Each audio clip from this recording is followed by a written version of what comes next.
കൊപ്പത്തിന് പൊൻതിളക്കമേകി 2 പതിറ്റാണ്ടിന്റെ പാരമ്പര്യവുമായി ഗ്രാൻഡ് അക്ഷര golden diamonds, Pattambi road, Koppam.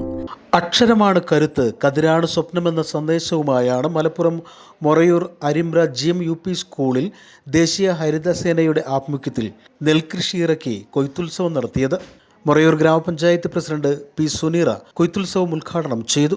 4 saint വയലിൽ നട്ടുവളർത്തിയ നെൽകൃഷിയിൽ നിന്നും 6 പറ നെല്ലാണ് കുട്ടികൾ കൊയ്തെടുത്തത്. School headmaster KC Moideenkutty, PTA president NK Ibrahim, SMC chairman NK Fahad, MPTA president Bindu, PTA അംഗങ്ങളായ P. Kunhal, N. Gopi, K. Sameer, Jayashree, ദേശീയ Harithasena school coordinator K. Abdul Rasheed, അധ്യാപകരായ ശശി, ഷാഹിന, സതി, അനു, ഖൈറുനിസ, വിജയൻ എന്നിവർ കൊയ്ത്തുത്സവത്തിന് നേതൃത്വം നൽകി. News bureau, Kondotty.